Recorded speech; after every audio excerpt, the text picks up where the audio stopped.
2 urte ikasturte hauetan egin zen hau.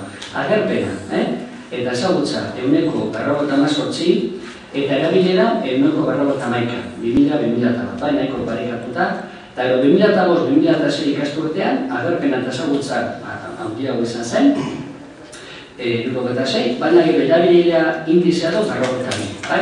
Gertaera bitxia, ezagutza handitu da 108, hala eta guztiz ere erabilera 109 jaitsi da. Bere garaian irakasleok komentatu genuen hasierako egoeran A eta D ereduak zeudela, eta orain denak direla D eredukoak. Baina ez daukatela den euskeraz egiteko kontzientzia edo gogoa. Hori ere aldaketa.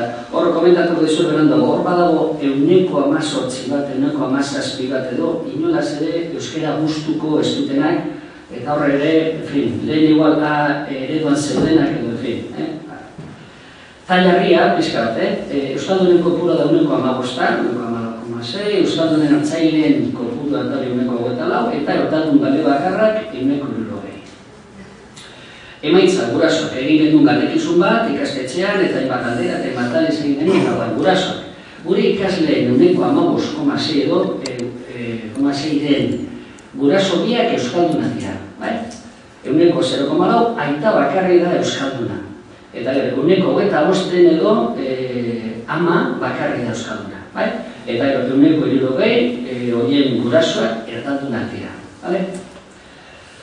Horrengoa, gure ikasleen 78 edo, familiakoaren batekin zertxobait egiten dute euskera, zertxobait, ez? Ama, aita, izeko, sapa, kaldera mutatu guztietakoak izan ziren, lehen guztu, ez dakiz, batekin egiten du.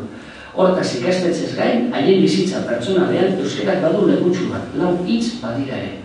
Beste guztiek, 1,32 edo, familian ez du inongo referentziarik. Euskera klaseko hizkuntza da eta kito.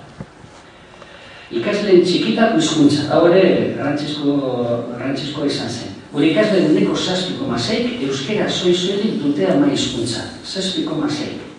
1,6 edo euskera eta gaztelania biak nahaztuta. Eta 1,72 gaztelania soilik dute ama hizkuntza. 1,3 erromaniera edo portugesera. Komentatu nahi zu eta honet direz, edo hauet dira ikasleek emandako datuak, kantekizuna eta bera. Horda, gure ikasleen 1,34 edo egiten dute zerbait kalean, euskeraz kalean, gehien bat familiakoekin. Neurri txikiago batean lagun batzuekin aipatzen dute, baina realitatea da oso bakana direla kalean, euskeraz hitz egiten duten gazteak tala. Hori, egin bestakoa da. Ea, euskera gustuko duten ala ez, horda, gure ikasleen 1,7 etzaio bat ere gustatzen euskera. Horre, gure hipotesiak egin ditunean nondi datorzen eta gurasoen eraginean, eta badago zer. Ea inori egiten diozun zure bizitzan euskaraz, ea eskolatik kanpo, ea euskerak zertarako baino dizu.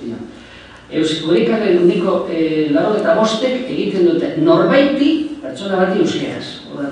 Badakate beste klasez kanpo badakate erreferentza pertsona bat edo kaixo egunon edo hor. Gure ikasleen 95 ez dut inori egiten. Portzante jene gutxi gora bera, posibilitzen du euskera gustuko ez duten zenbakiarekin. Hor dago bat talde txori. Aurrei zer egiten diozu? Gure ikasleen 90 egiten diete aurrei euskeraz, haien bizitza pertsonalean. 1,20 egiten diete batzuetan euskeraz, batzuetan erderaz edo gehien bat erderaz, eta 1,55 edo egiten diet umei erderaz. Horrengo belanaldi eta umei egiten diet erderaz. Beraz, zure seme-alabe, ero ere beste galdera bat egin dira, zure seme-alabe zer ingo diozu, etorkizun batzen da. Gure ikasleen 1,74 euskeraz egiteko asmoa dute. 1,18 euskeraz batzuetan egiteko asmoa dute. Ez dute egin. Eta 1,18 ez dute euskeraz egiteko asmoa. Beti errepikatzen da. 1,18 hori da, gustuko ez dutenak, eta hemen trabatuta. Euskalkirik ezagutzen duzu. Ez dakit hau firagarria den, gure ikasleen 1,18 bizkairaren ezagupen batzuk da euskal. Harrituta, niretzako ere harrigarria izan zen. 1,20 gipuzkeraren ezagupen batzuk eta 1,05 Nafarra. Gero nik ere praktikan ikusten ditut, zein ezagupenean. Nola transmititzen da euskera gure zailako zatian? Bi bide daude zailan euskeraren transmisioan. Bat, familia.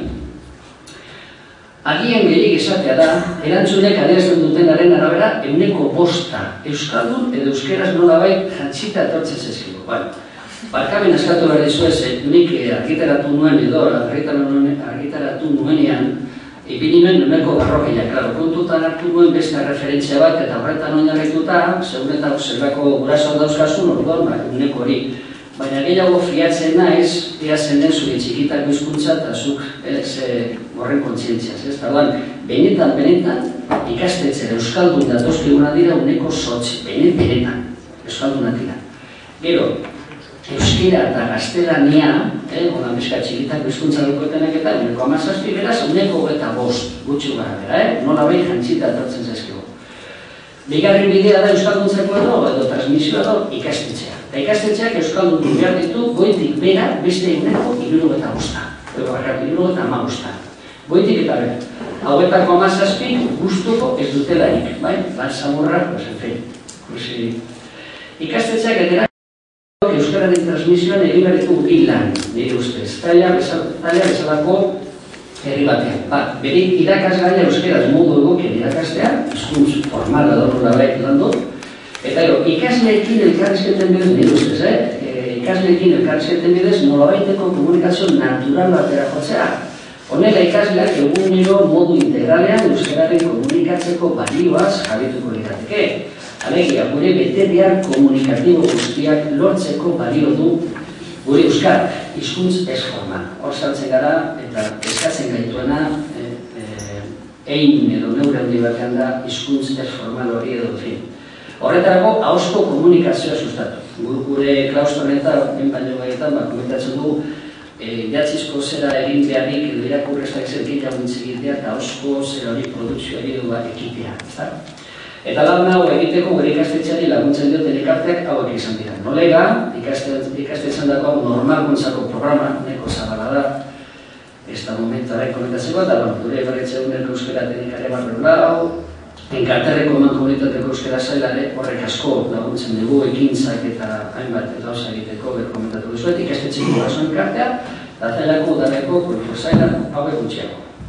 Talean, euskaraz bizitzeko lagungarri ditugun elkarteak. Txotx euskara taldea, Elkarako euskaltegia, Zailako bertso eskola, hau arropegi handiz edo esan behar dugu, ikastetxean sortu zela, geuk mugitu behar kontu izan zen, eta erein egindako Asiaren dori posgarren. Eginda enkarterri eta enkarterriko bertsolariez osatutako final ditxo bat edo erdi horreko finala, abeko euskaltegia eta berbelagun taldean. Gero, utxunea, hor dago utxunea. Utxunea handiena ordea, utxunea dozen da zailako euskara. Zein da referentzia, ikasleak zer guk zer referentzia daukago. Aile daukatena da, gurea, irakaslena. Euneko 75 da irakaslena. Utxunea handiena ordea, ikasleen sentimendu, emozio, asarre, amorru, amodio, arroetan dago. Gure ikaslentzako ez da baliogarria euskara. Inork ez dielako erakutsi bilaua botatzen nola ligatu, azken finan lagunarteko izkera hori. Euren bizitza pertsonelarako ez du balio. Hor utxuna handia nabaretu genduen aspaldean, eta hori betetzen edo egin ditugu edo egiten ditugu ekintza batzuk, baina hori da realitatea. Argi dago lagunarteko izkera hori hizkuntza bizitik hartu gartela. Nondik edo zein handi baina, hemen zailean, Bizkaigatik, Ikuskeratik, itxo, espiria, nondik zer referentza. Horre bile gara txokolate modan politak egun guztiagoetan, eta egiten ditu gauza batzu. Batzuk ezat, egiten ditu gauza batzu.